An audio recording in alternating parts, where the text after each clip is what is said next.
Good morning students. അപ്പോൾ നമ്മൾ കഴിഞ്ഞ ക്ലാസ്സിൽ ഇൻവെൻട്രി മാനേജ്മെൻറ്റ് എന്താണെന്ന് ഡിസ്കസ് ചെയ്തിട്ടുണ്ടായിരുന്നു.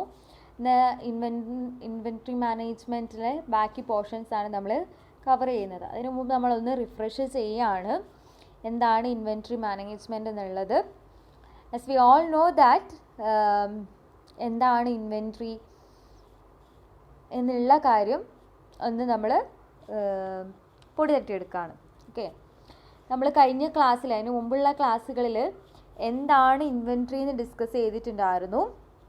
The term inventory is derived from a French word ഇൻവെൻട്രൈ and a Latin word ഇൻവെൻട്രിയം.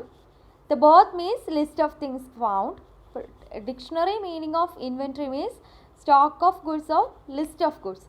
Okay, the term of inventory simply refers to stock, but in accounting language inventory means stock of finished goods.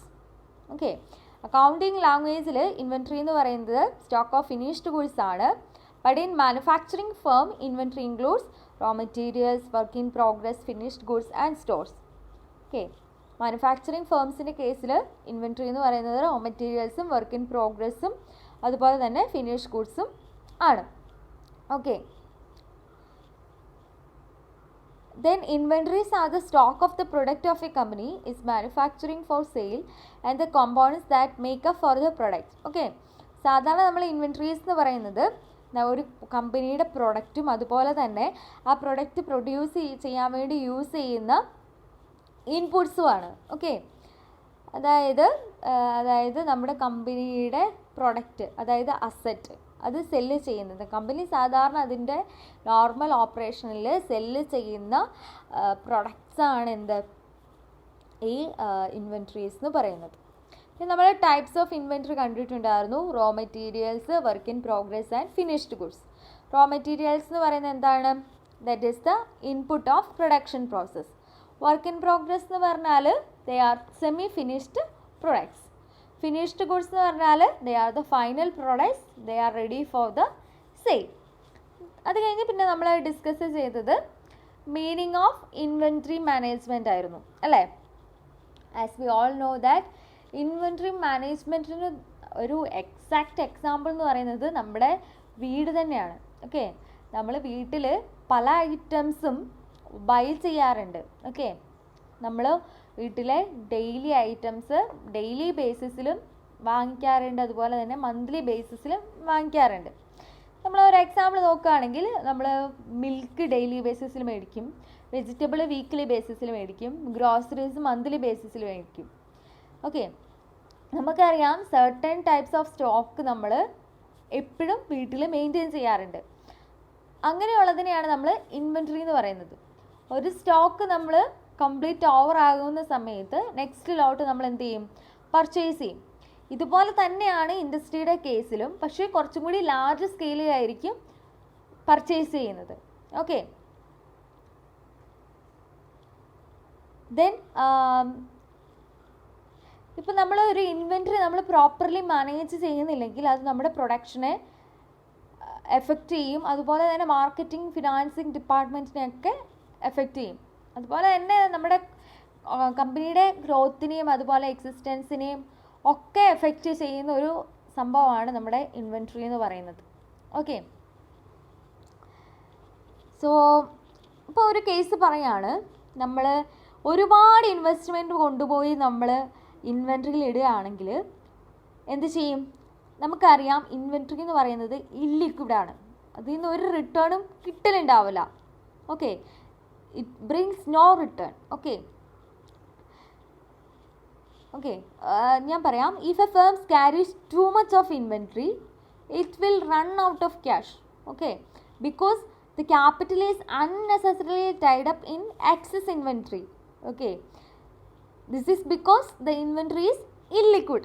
നമുക്കറിയാം എന്താണ് inventory എന്ന് പറയുന്നത് illiquid ആണ്. അതിൽ നിന്ന് return ഒന്നും കിട്ടില്ല. It brings no return, rather it brings certain disadvantages.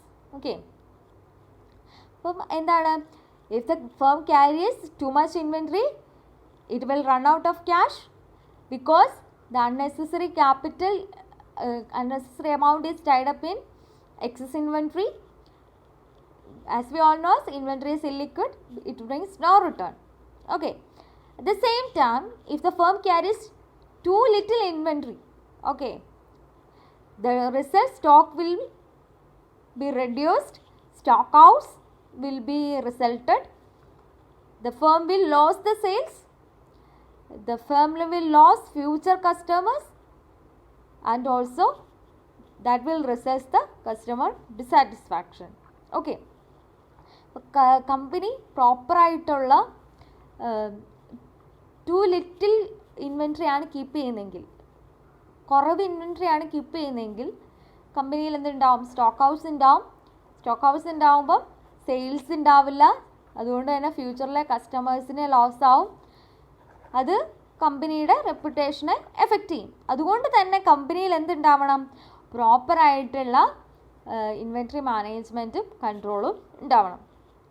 So inventory management എന്ന് പറയുന്നത് ഇത്രേ ഉള്ളൂ. It is the management of inventory. Okay, നമ്മൾ ഇൻവെൻട്രീനെ മാനേജ് ചെയ്യുന്നു. അതായത് എക്സസും ആവുന്നില്ല, അതുപോലെ തന്നെ ഷോർട്ടേജും ആവുന്നില്ല. ഒപ്റ്റിമം ഇൻവെൻട്രി കീപ്പ് ചെയ്യുന്നു. Okay, next one is need for inventory management. The prime objective of inventory management is to maintain optimum level of inventory. Optimum level of inventory എന്ന് പറഞ്ഞാൽ ടു ഹൈയും ആവുന്നില്ല ഇൻവെൻട്രി, അതുപോലെ തന്നെ ടു ലോയും ആവുന്നില്ല. Okay, ഈ inventory management എന്ന് പറയുന്നത് arise ചെയ്യുന്നത് തന്നെ എന്താണ്? ഇൻവെൻട്രി എന്ന് പറയുന്നതിൻ്റെ ലെവല് നമ്മുടെ കമ്പനിയുടെ പ്രോഫിറ്റിനെ എഫക്റ്റ് ചെയ്യുന്നുണ്ട്. ഇന്നാഡുക്കേറ്റ് ആയിട്ടുള്ള ഇൻവെസ്റ്റ്മെൻറ്റ് ഇൻവെൻട്രിയിൽ കീപ്പ് ചെയ്താൽ അത് ഓർഗനൈസേഷൻ ഒരിക്കലും നല്ല കാര്യമല്ല. കാരണം നമുക്കറിയാം ഒരുപാട് ഫണ്ട് നമ്മുടെ ക്യാപിറ്റലിൽ ടൈഡപ്പായി പോകും. അതൊരിക്കലും ഹെൽത്തി പ്രാക്ടീസ് അല്ല. ഓക്കെ, അതുപോലെ തന്നെയാണ് അണ്ടർ ഇൻവെസ്റ്റ്മെൻറ്റ് നടത്തിയാലും. ഓക്കെ, ഇന്നാഡുക്കേറ്റ് ആയിട്ടുള്ള ഇൻവെസ്റ്റ്മെൻറ്റ് നമ്മുടെ ഇൻവെൻട്രീസിൽ നടത്തിയാൽ നമുക്ക് സ്റ്റോക്ക് ഹൗസ് ഉണ്ടാവും. സ്റ്റോക്ക് ഹൗസ് ഉണ്ടാവുമ്പോൾ നമുക്ക് സെയിൽസ് ലോസ് ഉണ്ടാവും. അതും എന്ത് ചെയ്യും? കമ്പനിയുടെ പ്രോഫിറ്റിനെ എഫക്റ്റ് ചെയ്യും. ഓക്കെ, അതുകൊണ്ട് എന്താണ്? ഇൻവെൻട്രി ലെവലും കമ്പനിയുടെ പ്രോഫിറ്റും തമ്മിൽ ഡയറക്റ്റ് റിലേഷനാണുള്ളത്. സോ എന്തുണ്ടാവും? അതുകൊണ്ടാണ് ഈ ഇൻവെൻട്രി മാനേജ്മെൻറ്റ് വേണമെന്ന് പറയുന്നത്.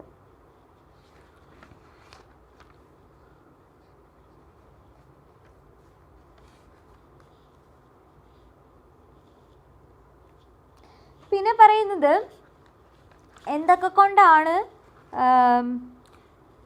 എന്തൊക്കെയാണ് എക്സസീവ് ഇൻവെസ്റ്റ്മെൻറ്റ് ഇൻവെൻട്രിയിൽ ഉണ്ടാകുന്നതുകൊണ്ടുള്ള പ്രശ്നങ്ങൾ. ഓക്കെ, എക്സസീവായിട്ട് നമ്മൾ ഇൻവെൻട്രിയിൽ ഇൻവെസ്റ്റ്മെൻറ്റ് നടത്തിയാൽ എന്ത് സംഭവിക്കും? ഒരുപാട് കമ്പനിയുടെ ഫണ്ട്സ് ഇൻവെൻട്രിയിലായിരിക്കും ഉണ്ടാവുക. It consumes funds of company. It cannot be used for any other purpose. കമ്പനിയുടെ ഫണ്ട് നമ്മളെല്ലാം കൊണ്ടുപോയിട്ട് ഇൻവെൻട്രിയിലാണ് ഇൻവെസ്റ്റ് ചെയ്തേക്കുന്നത്. സോ അതൊന്നും നമുക്ക് എന്ത് ചെയ്യാൻ പറ്റില്ല? വേറൊരു പർപ്പസിന് വേണ്ടിയിട്ട് യൂസ് ചെയ്യാൻ വേണ്ടി പറ്റില്ല. ഒരു പക്ഷേ ആ ഫണ്ട് നമുക്ക് വേറൊരു കാര്യത്തിന് വേണ്ടി യൂസ് ചെയ്ത് പ്രോഫിറ്റ് ഉണ്ടാക്കാൻ വേണ്ടി സാധിക്കുമായിരുന്നു. Then it increase the carrying cost. This will reduce the profit. എന്താണ് ക്യാരിയിങ് കോസ്റ്റ്? അതായത് ഒരുപാട് നമ്മൾ എന്ത് ചെയ്തു? ഇൻവെൻട്രിയിൽ ഇൻവെസ്റ്റ് ചെയ്തു. അപ്പോൾ ക്യാരിയിങ് കോസ്റ്റ് എന്ന് പറഞ്ഞാൽ ഈ ബൈ ചെയ്ത എല്ലാ ഇൻവെൻട്രിയും സ്റ്റോക്ക് ചെയ്യണം, വേണ്ടേ? അതിന് വരുന്ന കോസ്റ്റിനെയാണ് നമ്മൾ ക്യാരിയിങ് കോസ്റ്റ് എന്ന് പറയുന്നത്. It is the cost include in keeping or holding the inventory. അതിനെയാണ് ക്യാരിയിങ് കോസ്റ്റ് എന്ന് പറയുന്നത്. അപ്പം അത് ഹോൾഡ് ചെയ്യാൻ വേണ്ടിയിട്ട് നമുക്ക് ഒരുപാട് കോസ്റ്റ് വരും. അപ്പോൾ അങ്ങനെ കോസ്റ്റ് കൂടുന്നത് കൊണ്ട് നമ്മുടെ പ്രോഫിറ്റ് റെഡ്യൂസ് ചെയ്യും. ദെൻ ലിക്വിഡിറ്റീനെ എഫക്റ്റ് ചെയ്യും. കാരണം ഒരുപാട് ഫണ്ട് നമ്മൾ നമ്മുടെ എന്തിൽ കൊണ്ടുപോയി ഇൻവെസ്റ്റ് ചെയ്തേക്കാണ്? ഇൻവെൻട്രിയിൽ ഇൻവെസ്റ്റ് ചെയ്തേക്കാണ്. പിന്നെ അതുപോലെ തന്നെയാണ് സ്റ്റോറേജ് ചെയ്യുന്ന സമയത്ത് തന്നെ ആ ഫിസിക്കൽ ഇൻവെൻട്രിയിൽ ഡിറ്റോറേഷൻ വരാനുള്ള ചാൻസ് ഉണ്ട്. അതിൽ നിന്നുള്ള അളവിൽ വ്യത്യാസം വരാനുള്ള ചാൻസ് ഉണ്ട്. പിന്നെ തെഫ്റ്റ്, വേസ്റ്റേജ്, മിസ്ഹാൻഡ്ലിങ് ഒക്കെ ഉണ്ടാവാനുള്ള ചാൻസ് കൂടുതലാണ്. ഇനി ഇന്നാഡുക്കേറ്റ് ആയിട്ടാണ് നമ്മൾ ഇൻവെൻട്രിയിൽ നടത്തുന്നതെങ്കിൽ പ്രൊഡക്ഷൻ നിന്നു പോകാനുള്ള ചാൻസ് ഉണ്ട്. അതായത് നോൺ അവൈലബിലിറ്റി ഓഫ് മെറ്റീരിയൽസ് കാരണം നമ്മുടെ പ്രൊഡക്ഷൻ നിന്നു പോകാനുള്ള ചാൻസ് ഉണ്ട്. കസ്റ്റമേഴ്സിൻ്റെ ഡിമാൻഡ് മീറ്റ് ചെയ്യാത്തത് കൊണ്ട് കസ്റ്റമർ ഡിസാറ്റിസ്ഫാക്ഷൻ ഉണ്ടാവാനുള്ള ചാൻസ് ഉണ്ട്. പിന്നെ നമ്മൾ നോക്കിയത് ഒബ്ജക്റ്റീവ് ഓഫ് ഇൻവെൻറ്ററി മാനേജ്മെൻറ്റ്. അത് കഴിഞ്ഞ ക്ലാസ്സിൽ നമ്മൾ ഡിസ്കസ് ചെയ്ത് കഴിഞ്ഞാണ്. ഇന്നത്തെ ക്ലാസ്സിൽ നമ്മൾ നോക്കാൻ പോകുന്നത് മോട്ടീവ്സ് ഓഫ് ഹോൾഡിംഗ് ഇൻവെൻറ്ററി. ഓരോ കമ്പനീസിനും, അത് ബിഗ് ആയിക്കോട്ടെ, സ്മോൾ ആയിക്കോട്ടെ, ട്രേഡിംഗ് കമ്പനി ആയിക്കോട്ടെ, മാനുഫാക്ചറിങ് കമ്പനി ആയിക്കോട്ടെ, എല്ലാ കമ്പനീസും minimum level of inventories keep ചെയ്യും. ഓക്കെ, ഓരോ കമ്പനീസും ഈ ഇൻവെൻറ്ററീസ് കീപ്പ് ചെയ്യുന്നതിന് ഡിഫറെൻറ്റ് മോട്ടീവ്സ് ആയിരിക്കും ഉണ്ടാവുക. ഓക്കെ, അത് ഓരോ മോട്ടീവ്സും മോർ ഓർ ലെസ് സെയിം തന്നെ ആയിരിക്കും. സാധാരണ ഇത് ഹോൾഡ് ചെയ്യുന്നതിന് 3 മോട്ടീവ്സ് ആണുള്ളത്. First one is transaction motive. Transaction motive എന്ന് പറയുന്നത് that is every firm has to maintain some level of inventory to meet the day-to-day requirement of sales, production process, customer demand etc. അതായത് എന്തിനു വേണ്ടിയിട്ടാണ്? Sales, production process, customer demand ഒക്കെ meet ചെയ്യാനുള്ള ഒരു day to day requirements meet ചെയ്യാനുള്ള ഒരു level of inventory maintain ചെയ്യുന്നു. Then production motive. Okay, production motive എന്ന് പറഞ്ഞാൽ ഒരു സം ലെവൽ ഓഫ് ഇൻവെൻറ്ററി അവർ അൺഫോർസീൻ സർക്യൂംസ്റ്റാൻസ് ഉണ്ടായാൽ അത് മീറ്റ് ചെയ്യാൻ വേണ്ടി മാറ്റി വെച്ചിട്ടുണ്ടാവും. ഫോർ എക്സാമ്പിൾ, ഇപ്പം പെട്ടെന്ന് ഫാക്ടറിയിൽ സ്ട്രൈക്ക് ഉണ്ടായി. ഓക്കെ, അപ്പോൾ എന്തുണ്ടാവും? അവിടെ പ്രൊഡക്ഷൻ നടക്കില്ല. അപ്പോൾ അങ്ങനെ ഉണ്ടാവുന്ന സമയത്ത് കസ്റ്റമറിൻ്റെ ആ ഡിമാൻഡ് സാറ്റിസ്ഫൈ ചെയ്യാൻ വേണ്ടി സാധിക്കില്ല. അപ്പോൾ അങ്ങനെയുള്ള സമയത്ത് ഈ ഇൻവെൻറ്ററി ആയിരിക്കും അവർ എടുത്തിട്ട് കസ്റ്റമേഴ്സിന് സെല്ല് ചെയ്യുക. അപ്പോൾ അങ്ങനെയുള്ള സമയത്ത് ഫേം ഈ മാറ്റി വെച്ചിരിക്കുന്ന, ഈ അൺഫോഴ്സീൻ സർക്യൂംസ്റ്റാൻസിലേക്ക് മാറ്റി വെച്ചിരിക്കുന്ന ഇൻവെൻറ്ററി യൂസ് ചെയ്തിട്ടായിരിക്കും കസ്റ്റമറിൻ്റെ നീഡ് സാറ്റിസ്ഫൈ ചെയ്യുക. Then speculative motive. Speculative motive എന്ന് പറഞ്ഞാൽ അവർ എന്താണ്, സ്പെക്കുലേഷൻ ആയിരിക്കും അവരുടെ മോട്ടീവ് എന്ന് പറയുന്നത്. അവർ എന്ത് ചെയ്യും? കുറച്ച് ഇൻവെൻറ്ററി മാറ്റി വെച്ചിട്ട് ഒരു പ്രത്യേക ഓപ്പർച്യൂണിറ്റിക്ക് വെയിറ്റ് ചെയ്യും. പ്രോഫിറ്റ് ഉണ്ടാക്കാൻ വേണ്ടി ഒരു പ്രത്യേക ഓപ്പർച്യൂണിറ്റിക്ക് വെയിറ്റ് ചെയ്യും. ആ ഓപ്പർച്യൂണിറ്റി വരുന്ന സമയത്ത് അവരെന്ത് ചെയ്യും? അവരത് ക്യാഷ് ആക്കി പ്രോഫിറ്റിലേക്ക് കൺവേർട്ട് ചെയ്യും. ഇപ്പോൾ ട്രാൻസാക്ഷൻ മോട്ടീവ് എന്ന് പറഞ്ഞാൽ ഡേ ടു ഡേ റിക്വയർമെൻറ്റ്സിന് വേണ്ടിയിട്ട് എന്ത് ചെയ്യുന്നു? അവർ കുറച്ച് ഇൻവെൻറ്ററി മാറ്റി വയ്ക്കുന്നു. അതായത് സെയിൽസ്, പ്രൊഡക്ഷൻ പ്രോസസ്സ്, കസ്റ്റമർ ഡിമാൻഡിന് വേണ്ടി മാറ്റി വയ്ക്കുന്നു. പ്രൊഡക്ഷൻ മോട്ടീവ് എന്ന് പറഞ്ഞാൽ എന്തെങ്കിലും അൺഫോർസീൻ സർക്യൂംസ്റ്റാൻസ് വന്നാൽ അത് മീറ്റ് ചെയ്യാൻ വേണ്ടി കുറച്ച് ഇൻവെൻറ്ററി മാറ്റി വയ്ക്കുന്നു. സ്പെക്കുലേറ്റീവ് മോട്ടീവ് എന്ന് പറഞ്ഞാൽ ഒരു ഓപ്പർച്യൂണിറ്റി വരുമ്പം അതിൽ നിന്ന് പ്രോഫിറ്റ് ഏൺ ചെയ്യാൻ വേണ്ടിയിട്ട് കുറച്ച് ഇൻവെൻറ്ററി മാറ്റി വയ്ക്കുന്നു. ഓക്കെ, ഈ 3 മോട്ടീവ്സാണ് ഒരു ഹോൾഡിംഗ് ഇൻവെൻറ്ററി, ഒരു കമ്പനി ഇൻവെൻറ്ററി ഹോൾഡ് ചെയ്യുന്നതിനുള്ള മെയിൻ മോട്ടീവ്സ് എന്ന് പറയുന്നത്.